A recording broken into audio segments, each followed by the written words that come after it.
The following podcast contains strong language and ridiculous cartoon scenarios conjured up by two self-proclaimed comedy wizards. Between you and me, they're more like Saturday morning court jesters fueled by sugary cereal. But either way, the opinions expressed and presented are mere musings, so please humor their well-intentioned hijinks with a laugh and not by taking anything they say seriously. Unless, of course, you want to pay them to say something else. Could always use a new pair of shoes.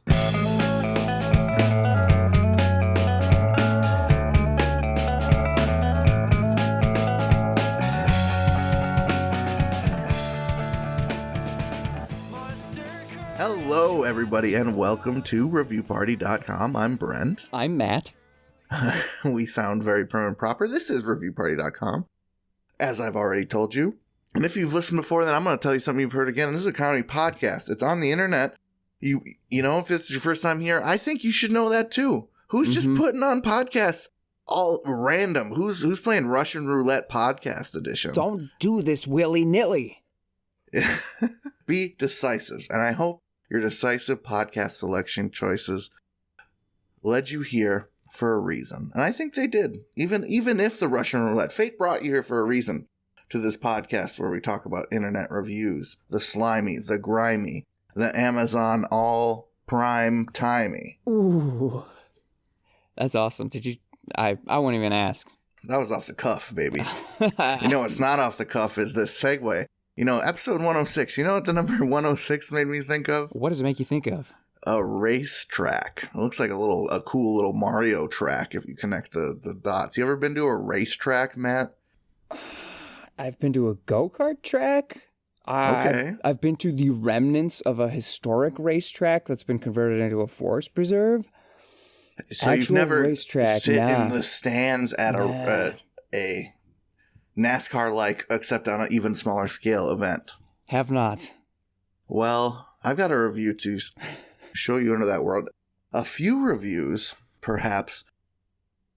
These reviews from Yelp are for Slinger Speedway in Slinger, Wisconsin. That's right. I spent many a hot, boring days in my childhood at this redneck cesspit. I noticed at the bottom of the reviews there was an extra click for reviews that are not recommended, right? Yes. It says there are a few reviews that are not counted towards the star ones. Two of them, I have no idea why they're there, so I'm just going to read them. I don't know why they're so out of pocket. Yelp is shady sometimes. I don't know. They know something we don't. Yeah, and then there's the one I really wanted to bring, which is pretty out of pocket, and I understand why. But first, this one from Dale J. for the Slinger Speedway in Slinger, Wisconsin. It was a great place. Great food, drinks, popcorn, and the races were just absolutely action-packed. 5 stars. It seems pretty above the board. Yeah. How many reviews does Dale have? 2 reviews. He's from Oshkosh. I mean, how many? What do people from Oshkosh have to review? How many things are even up there? Oshkosh is literally one road that's just like an endless mini mall. Just like Fazoli's after Five Guys after Kohl's, you know what I mean? Fazoli's. I told you. It's exactly like that. But there's a beautiful lake if you like camping. The lake, yeah. This one from Carl H. They're from Murillo, Canada. 2 reviews. They say, racing at its best. Paved oval with bankered corners for fast racing. Good viewing of the entire track, no matter where you sit. Track is well run and organized. No time wasted between heats. If I lived closer, I'd be there every week. Try to make it down from Canada at least once a year. Our 45th year now. A must-see in the area, 5 stars. Wow. We read lots of reviews. I don't see anything that is... Yeah, it seems like to me these are just 2 people that don't write many reviews that wanted to support their local track. Or their local track elsewhere, right? But this next one, you can definitely see why someone disputed it and had it taken off. They had one review that was a little gross, and then they updated it. I'm not going to read the gross one, but Lori T. from West Bend, Wisconsin, writes about the Slinger Speedway. There's a little grammar disorganization there. I'm just going to read it as is, my friend. Okay. Todd Thielen, owner of Slinger Speedway, seemingly told business's owner in West Bend, Wisconsin, PMF Landscaping Froggy, to tell my husband to leave his wife for Froggy, PMF Landscaping. My husband says he wants to be with the owner of PMF Landscaping Froggy as they love racing actions at Slinger Speedway. Well, Marty told me tonight, I think that's disgusting. He should have gotten a divorce first. 1 star. Oh, goodness. Yeah, it's a lot. It's like a puzzle that we have to unpack. I'll send you a screenshot just so we can decipher it together. Yeah. Our minds it's like, combined. We need our decoder rings. Okay. PMF Landscaping Froggy. So that's not the main villain, though, right? Todd Thielen, owner of Slinger Speedway, is the brains of this operation. I'm getting a PMF Landscape Supply, which is also a word that has a double letter ending in Y. It's not Froggy, though, but that is in... I think Froggy is another character. Froggy is Sir Froggy Froggington of PMF Landscaping. Okay, that's what I thought, maybe. Mm-hmm, PMF is in West Bend. That checks out. Uh-oh. So, this is a local affair, pun intended. Oh, my goodness. So the owner here, Todd Thielen, told business's owner in West Bend, PMF Landscaping, Froggy. So Todd Thielen told Froggy to Todd tell and my Froggy husband are working together. Todd is like, I'm your wing, Todd. Froggy, I got you. This Froggy, if you want the PNF Froggy of landscaping, if you want what you want, you got to go out and get it. All right. If you never go get it, then you're never going to go get it, Froggy. Is what they said. And Froggy took it to heart. And I don't know. Did the husband go through with it? I don't know. Oh, I think Froggy to tell my husband to leave his wife for Froggy, PMF Landscaping. Okay, I am on Google for PMF Landscape Supply. I have searched through their reviews. I found one review from 7 years ago. June Carlson writes, "It's nice to meet people like Paul, quote, Froggy. He is very charming and provides quality services to his customers." So is this a bit of a... This is a crazy love triangle. So what I'm trying to get through is who is to tell my husband to leave his wife. That's Lori, right? No, to leave Froggy's life for Froggy. Who? I can't do it, Matt. There's an exchange of goods and services going on that I cannot track. The receipts don't go in a straight line here. Yeah, it's the his. The his could apply to either Lori's husband or Froggy. So Froggy should leave Froggy's wife? I have something that can help us get through this. Oh, really? It's another review. That's perfect. It's an Amazon review for a book called How to Improve Your Marriage Without Talking About It. This is good. That was almost a spit take. That almost was the first review party spit take. Holy moly. Aunt Jenny titles her review, "If you're not in love or already cheating on your man, this book won't help." This is a comedy podcast. We're going to have some fun. Aunt Jenny writes, "My relationship is crap, and this book didn't help at all. My fiancé is a good guy, but I just don't really love him like I used to, and I've been sneaking around a little bit behind his back for a little while. I guess I'm not a one-man kind of woman.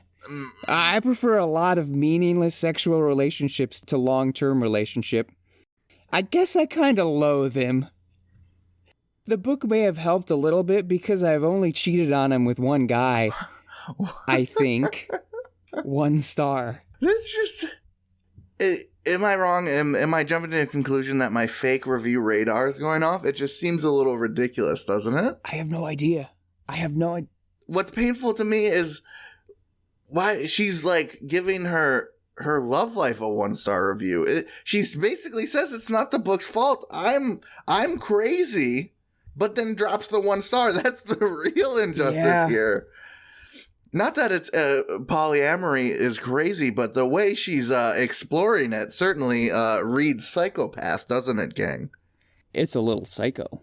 We shouldn't call that. We shouldn't throw that out just willy-nilly. But yeah, she is reading. She is giving psychopath, as the kids say. But it's the book's fault. But this book sucks. I'm gonna try and find her profile to see if there are any more clues. This is a very Sherlock Holmes feeling review episode. We're getting to the bottom of things, digging deeper for y'all. She's from West Palm Beach, Florida, according to Amazon. Doesn't bode well for her so far. She has bought 6 women's sleeveless active tank tops. Okay. She's got a handheld bag. She's got some dollhouse chairs. Uh-oh. No noise, quiet, clear packing tape. Oh my gosh. This is a regular sort of Dennis Reynolds, a female Dennis Reynolds from Florida, buying doll chairs and various things to bind and be bound. She has a daughter. Don't bring that into this. I shouldn't. Neither should she. Or maybe, so that clue could point to the dolls are not freaky. Perhaps it was a Christmas present for her daughter who enjoys a doll. Or, let's take 7 steps back, 4 steps in another direction. She is collecting men, turning them into dolls. So she can literally play house. So she can literally play house with these dolls. The question is not if or not she is collecting men to make into dolls. How many she's collected. It's how many she's collected. It's what monstrous devices are at foot here. How supernatural are we getting? Is this sort of a soul transfer into a Ken doll situation? Or is it technological? Does she eat them and carve their bones into small voodoo versions of themselves? I want to know, what does this mean for their souls? Are they damned forever? Are they simply trapped? Is it a little less violent than I'm thinking? There's so many questions now. Dollhouses are pretty sweet. You got a good view right outside. Yeah, maybe her partner cited in this review didn't sound like they're having a good time. Maybe a casual life as a Ken doll, enjoying at tea parties and a nice view. Probably has a nice Malibu convertible. Maybe it's a little better. I make no mistake. Guys these days, they're not great. Are you great? I'm not great. I'm not doing good. I'm not doing good. I'm not giving good. It's fully valid if someone wants to turn me into a doll so I can't speak. I can just be placed at the dinner table when I'm supposed to be at the dinner table, that sort of thing. Yeah, your wiry, curly hair. It would look good on a doll, dude. I hate to say it. I hate to damn you to that, but man, if you wouldn't look good with a couple lines coming down from the side of your mouth for some ventriloquist action. Give me that smooth plastic body. Yeah, it would suit you. It's kind of what you've spent your whole life trying to achieve. The weird fat guy from Toy Story to give me like a couple shades darker so I'm not pasty vampiric white. Listen, okay, so if I turn into a doll, this is what would get me accepting it, get me kind of fired up on it. The different doll accessories I could have. What if we had little matching jobs? Yes. Mm-hmm. You could get the podcaster expansion set, and we got little matchy Blue Yeti microphones. You can pose Brent on the toilet. Yes. Yeah, you can take off my shirt in case it's hot while it's podcasting. Pushes back and he says, "It's humid out here." Then you pull my string. That's one of them. Oh, it's getting humid in Wisconsin. And then you pull it again. Oh, sick, dude. That's my other catchphrase. I'm glad we went on this strange left turn away from domestic trials. That's where I was trying to steer the whole time. And the dolls. To dolls. The dolls brought me there. Let's go from someone who's down bad to someone else who's down bad. Oh, no. I have, it's actually, this segue was even easier than I thought. Here's another self-help book that I found. This is Crappy to Happy, Sacred Stories of Transformational Joy on Amazon. We need it.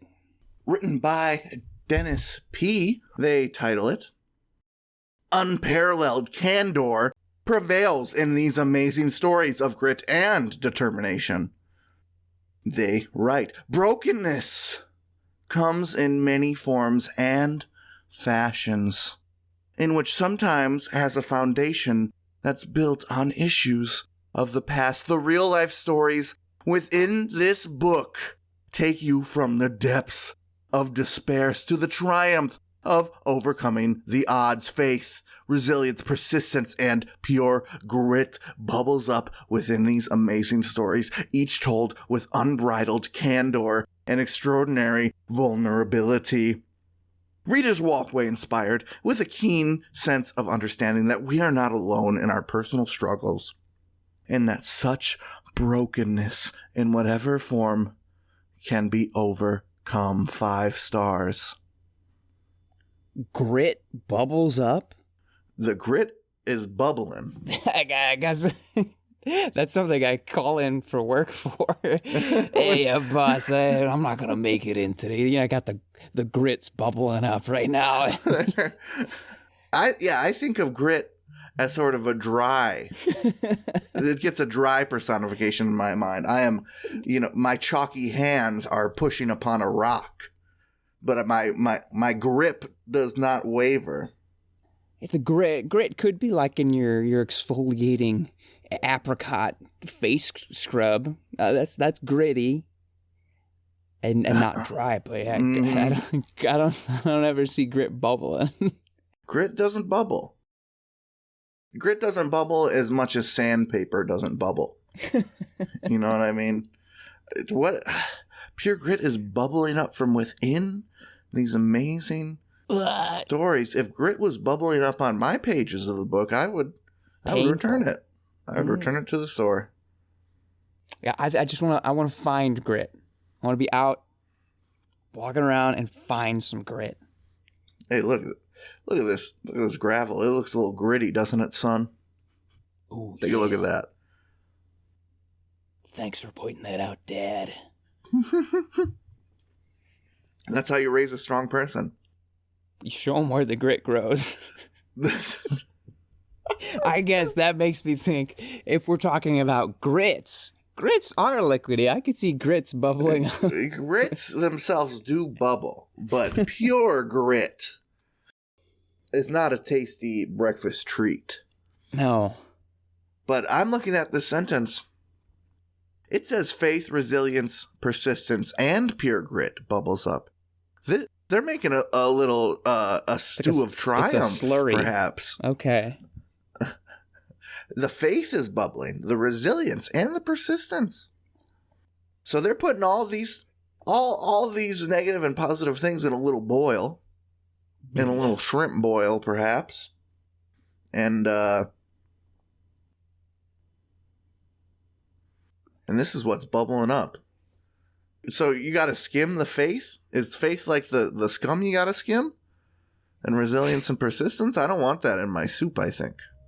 I think you got to pick around the things you don't like mushrooms. I don't like mushrooms. I'm just going to push them to the side and cover them with my napkin. I ate it all. Throw it to the dog, so to speak. What happens when you throw too much persistence to your dog? Oh, it's not going to be easy taking them for walks, is it? Nah. Yeah, I got a quick one here just before we break. This is an Amazon review of a great movie called The Shining by Jack Nicholson. Yeah, it's kind of a cult classic. Not many people know about that one. Tiny niche film. Chris 330R titles his review, Nicholson's hammy overacting ruined the film. And Chris writes, Jack Nicholson's over-the-top scene-chewing turned what was supposed to be a horror into an unintentional comedy. Had he toned his performance down a few thousand watts, it could have been a lot better. The best thing about the film is the creepy atmosphere of the isolated hotel. Also, I think a film like this is screaming for a remake with a better actor in the lead who knows the art of subtlety. 1 star. God. Oh my, I had a lot to say, and then there's nothing to say. We just closed the book. Yeah. What? Imagine the gall, the grit bubbling up from this review. It's unbelievable. Find an actor who is a little more subtle at portraying a descent into insanity, please. From a not just a descent into insanity, a descent into sanity influenced by an evil otherworldly force. Yeah. Spookums, red rum. Yeah, this ain't your regular run-of-the-mill insanity. This ain't One Flew Over the Cuckoo Nest, folks. That's also a great portrayal of Jack Nicholson's insanity, though. Yeah, but it was a little bit more subtle. It was subtle. Yeah. Sigh. That's what I have to say. We're gonna get a couple sighs out in this break, folks. Bear with us. Like Raphael, we're gonna get out our sighs.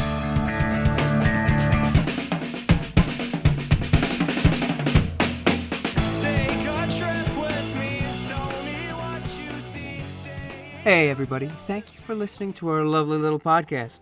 If you'd like to go above and beyond in supporting our show, or have the most fabulous conversation starter since sliced bread, go to reviewparty.com. Click on shop and explore some fabulous t-shirt designs. Where's your favorite place to wear a t-shirt? On my body. Mine is at the store. That is a good place to wear a t-shirt. Reviewparty.com. Click shop. Why stop there? Don't stop now. Don't stop me now, because I'm buying a t-shirt. I'm buying a shirt. All right. Ladies and gentlemen, welcome to the second half of this episode, and welcome to... Delayed from our regular scheduling by 1 week. Me, you, and meme reviews. I knew it. I knew I was interrupting me on meme reviews. I could just feel it. It's all right. You had something timely and topical. Me, you, and meme reviews just kind of pop up every 15 episodes or so. It's fine. If you're new around here, welcome. Thanks for being here. Me, you, and meme reviews is the segment where we find those products which have reviews that are silly or funny or for some reason have gone viral. To such an extent that other people have written reviews purely based on seeing reviews and thinking, I want to do that too. And today, this time around, we are introducing another book. This might be a little niche, but if you're an Amazon meme product browser, if you've been on the Hutzler 571 page, maybe you've seen people have also browsed this. This being A Million Random Digits with 100,000 Normal Deviates. This is a book of random numbers, published by Rand Corporation. Now, this was published in 1955, and just to give you a background on what technology was like in 1955, I'm thinking random numbers. Why would you need that in a book? In 1955, the Department of Defense approved, not like launched, but approved Project Vanguard to put a satellite in space. That was their first time they wanted to say, okay, we're going to put something in space. Also, 1955 was the first domestic microwave oven in the United States. Some German guy came up with a word Textverarbeitung, which is word processing. That word didn't exist. We couldn't process words. I couldn't be asked to process a word back then, honestly. You know. Here's one that shows how much times have changed. Gilbert Plass submitted his seminal article, The Carbon Dioxide Theory of Climate Change. Maybe things aren't so different. Maybe things aren't so different. But the point is, we've come a long way. I mean, sure, we had plenty of technology where bombs are related back then, but not so much computers. In fact, also in 1955, the ENIAC was deactivated. The ENIAC was the first programmable electronic general-purpose digital computer, completed in 1945. Lots of computers had those features, but the ENIAC was the first one that had all of them in one package, baby. It ran for like 7 years straight, and they shut it down in 1955. This is one of those big old room-sized computers. To tell you, a computer, that's a house. So random numbers were kind of important, to such an extent that in the acknowledgments of this book, it says these tables were prepared in connection with analyses done for the United States Air Force. They weren't just nerds having fun. This was like critical stuff. So, 1,000,000 random digits with 100,000 normal deviates. Yes, important. How did those numbers get there? They used an electronic roulette wheel attached to a computer. And they fussed with it a whole bunch until they're like, yep, these are definitely random. Yep, these are as random as it gets, folks. Holy shit. This is more random than Family Guy. And literally, this was like very valuable. There were lots of things that needed good random numbers, and for somebody to be able to open this book and find random numbers was hugely important. However, in 2001, the book was reissued, and suddenly people found it on Amazon and thought, this is silly. And so the reviews came in. Reviews like what? Reviews like this one from 3.14, who titles their review, spoiler alert, 8, and writes, a very engrossing book with historical importance. It keeps you guessing till the end. 4 stars. There's a lot of the same types of jokes, kind of like Hogan McHugh's review. He titles his review, Bad Ending, but Good Otherwise. Very interesting. Starts off slow, but picks up, and is great until the end. Which doesn't match up. 5 stars. Another short one that I do actually appreciate. TDB titles their review, Not Really Random, and writes, I bought 2 copies of this book. I find that the first copy perfectly predicts what the numbers will be in the second copy. I feel cheated. 1 star. It went a little above and beyond with that one. We like that one. On Google, Lava Knight 368 writes, I read this book and now I have a math degree. 1 star. Also on Google, Gideon Bradford writes, I DK what it is, but I see a lot of 5 stars. 5 stars. Let's go. It's a meme. It's a meme, folks. It's a meme. It's a meme review, you might say. And me and you are ones? Here. I've got a few juicy ones. Obi-Wan titles his review, Random. It lists almost 600 integers in numerical order. I was duped by the title of this book. It is supposed to be about random digits, and at first glance you do see randomness. But after reading the book a while, I started seeing a pattern. I did extensive research to prove my theory. After hours of mathematical modeling, I conclusively proved that there is a set of numbers in this book that not only fit a pattern, but is outright sequential.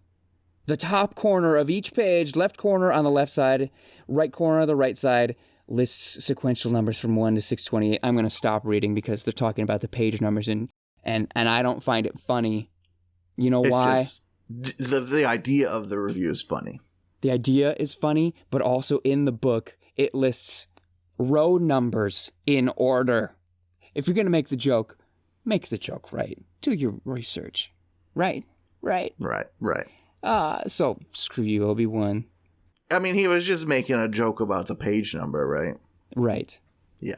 I'm not going to give any more stage time to that. Q titles their review, A True Story. and writes, I have to admit that on first reading, I skimmed this book a little bit. Having picked it up on the strength of a couple of favorable Amazon reviews, I was expecting a hard-boiled, plot-driven novel, but instead found it to be a lovely, remarkable, consistent slice-of-life piece, in which, despite there being no real climax or single plot device shaping the narrative, was painted a compelling picture of the characters and their unique setting. To be honest, I almost forgot about it, but the other day while dusting, I happened to pick it up and leaf gently through the pages, my finger stopping by chance on the copyright and publication information page. That's when I learned, by sheer chance, that this stunning novel is actually classified as nonfiction. I had to look twice, and even then I almost couldn't believe it, but it makes so much more sense. To think, the events that mark these pages really happened, and the author, Rand, was prepared to document this incredible tale. It's no wonder this rare book fetches such a healthy price. Someday, no doubt, it will be considered an important historical artifact of its time. I am already a few pages into rereading it, and I have to say, it is so much more thrilling and exciting to turn the pages of this inimitable tome, knowing full well that this, unbelievable as it may seem at some parts, is, in fact, a true story. 4 stars, sorry. All this number talk, we're getting a little tripped. I'm getting a little tripped up. I have one more to close out our introduction to the meme reviews of A Million Random Digits with 100,000 Normal Deviates. Dr. Chuck Chakrapani titles his review, A Very Disturbing Book. This is a very disturbing book. It encourages perverted lifestyles by describing deviates as, quote, normal. Just because there are 100,000 deviates, it doesn't make it normal. Deviates don't become normal even if there are 100,000 of them. I just have to stop right there and applaud. That is using the medium so well. Another serious problem with this book is that it is dated. Does the publisher really think random numbers have stood still since the book was published way back in 2001? Even a casual reader can tell numbers like 6578293, 9823680, and 988775229 are not as random as they once used to be. In fact, I wonder if they ever were. While I was trying to decide whether to buy the book or not by reading the preview pages, I found that the publisher has callously removed page 7 from the preview. How is one supposed to decide when one cannot even get a feel for the material by reading the first few pages? How can one even know if the numbers are random if one is not allowed to read the first few pages? No one is mentioned as author of this book. One wonders what has the author got to conceal that he or she hides behind the anonymity of a corporation. It's a robot. They don't want people coming after them. Sorry, well, continue. Technically, the author on the book is listed as Rand, and at this point in the review, Dr. Chuck makes jokes about both Paul Rand and Ayn Rand, which, again, is where I have to stop. Because in the acknowledgments, again, in the book, it says the following persons participated in the production, testing, and preparation for publication of the tables, random digits, and random normal deviates. And also these mid-50s names are awesome. Paul Armour, E.C. Bauer, Mrs. Bernice Brown, G.W. Brown, Walter France, J.J. Goodpasture, W.F. Gunning, Cecil Hastings, Olaf Helmer, M.L. Juncosa, J.D. Madden, A.M. Mood. John Madden? J.D. probably. R.T. Nash and J.D. Williams. So there are people connected to this. Right. But what I'm on is like, you know how female authors, especially to avoid prejudice, will J.K. Rowling, that sort of tradition, or the woman who wrote the first novel, Anonymous, folks, not his story. Anyway, yeah, the robot didn't want people judging their material. The electronic roulette wheel was like, you put me through a lot. Let's just leave me out of it. Just publish it. Send me the royalty check. I'm good, homies. They're not into that fame thing. Nah. They're the size of the house. They don't need more people running in and out of them every day. Now, you can, I believe, get this whole thing online, because obviously we don't need it anymore. But there are PDFs of it online. But per the rules, per the review party decorum, the second week of Me, You, and Meme reviews, we have to review the product by getting and using it. So, Interlibrary Loan has come to my rescue again. Luckily, it appears this book was originally published in Glencoe, Illinois, a suburb of Chicago. Lots of universities around the area had copies, and as well as like Fermi Lab and stuff, which makes sense. Science-y places.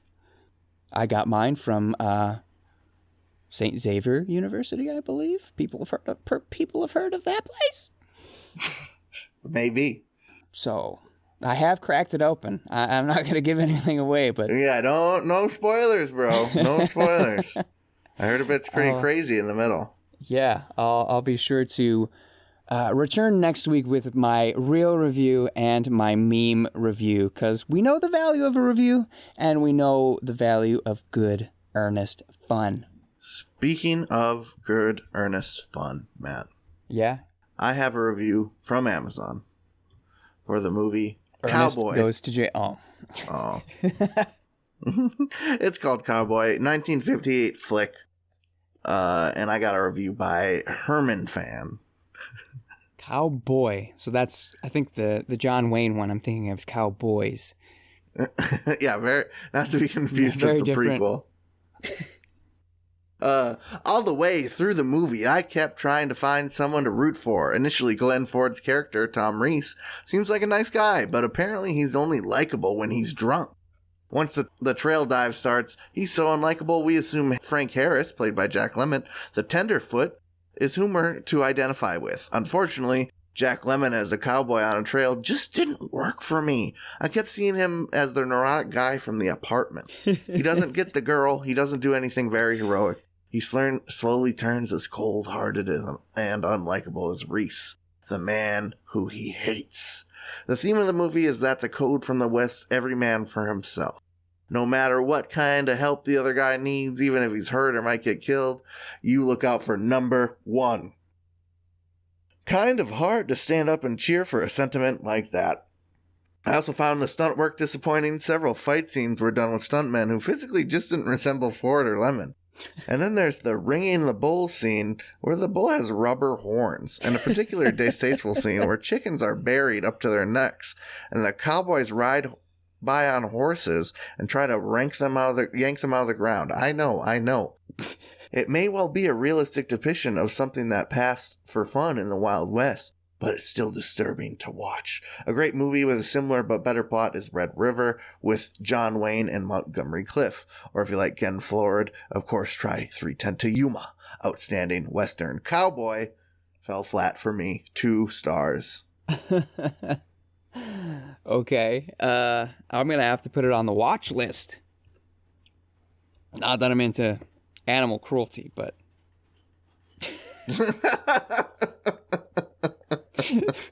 I'm not. I promise it wasn't the animal cruelty that piqued my interest. The rubber-horned bull is kind of what piques my interest. That's also animal.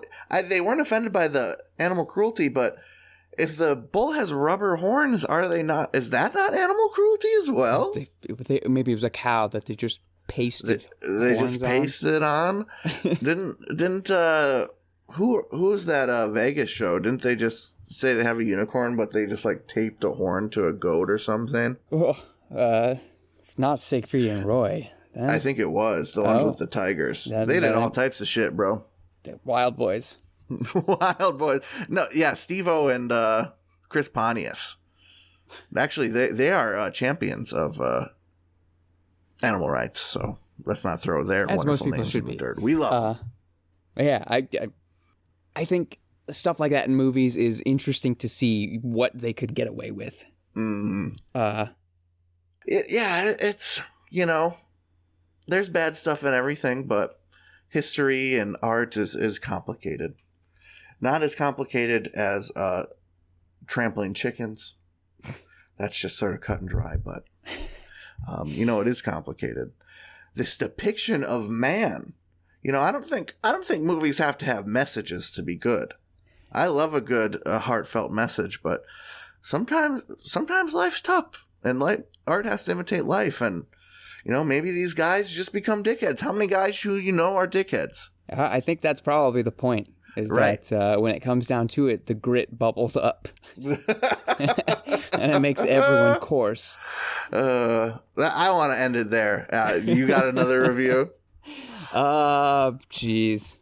Long we're talking about old-timey films. I have actually a new film, but featuring an old-timey actor. It's an IMDb review for Play the Game, which is a almost Hallmark-esque movie that features Doris Roberts in a role, but also, I believe, is the final screen performance of Andy Griffith. Legend. BBJ in 1969 titles BBJ? their review, Not Family Friendly. Uh-oh. And they write, we rented this because Andy Griffith was in it. We were disgusted. I thought Andy Griffith professed to be a believer in the Lord Jesus Christ. I saw quite the opposite with this movie. Ruh-roh. If you are looking for Andy Taylor, you will not find him in this movie. As a parent, I am angry that my children were exposed to a degree of porn.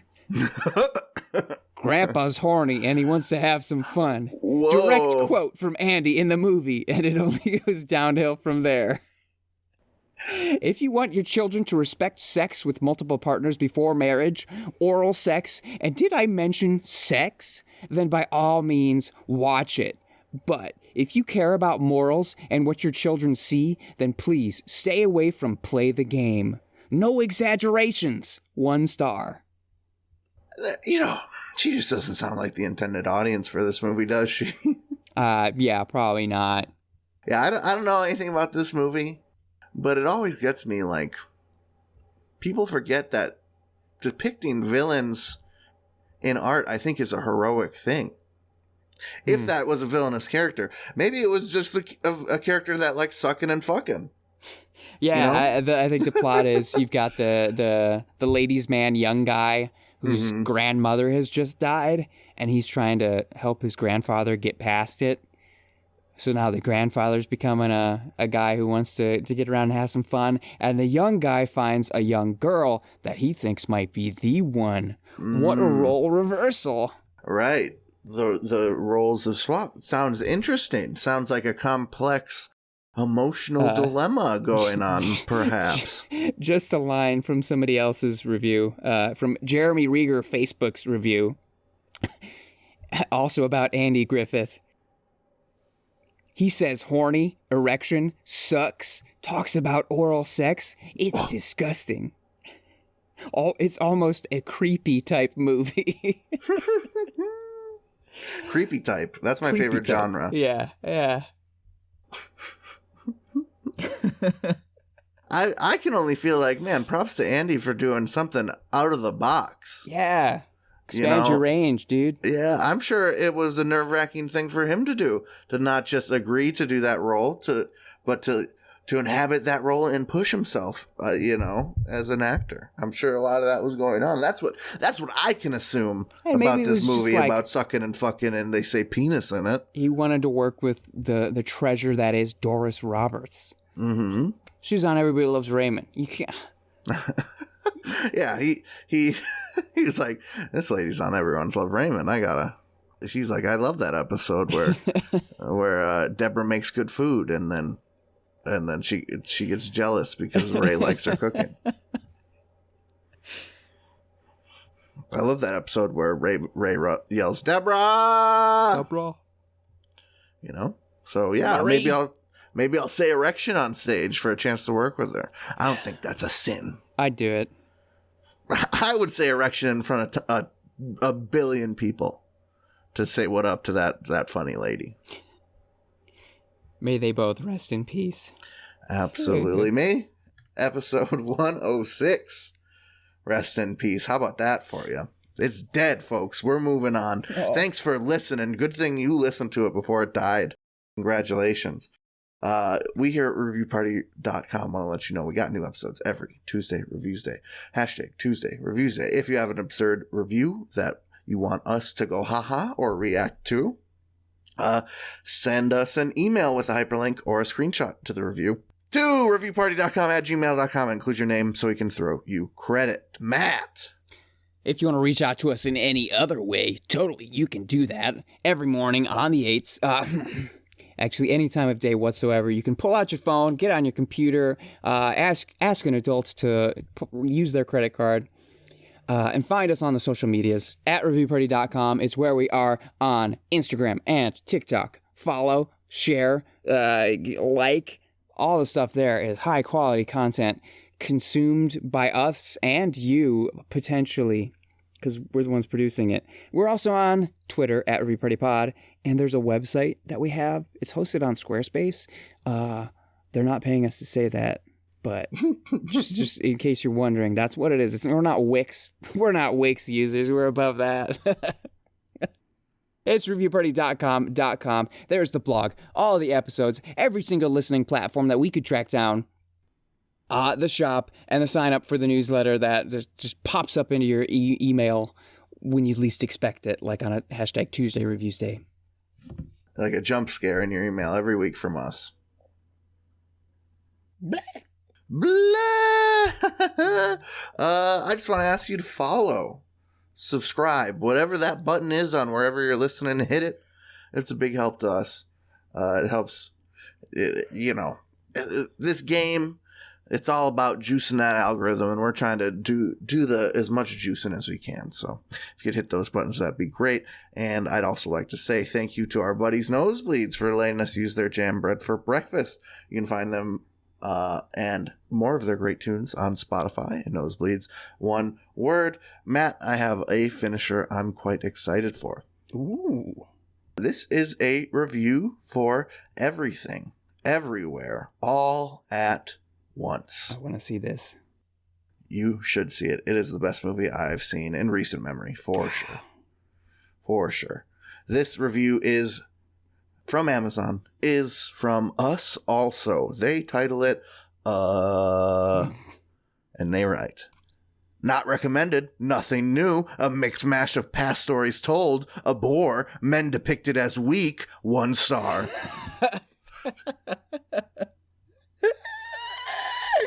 Way to totally out yourself right at the last minute.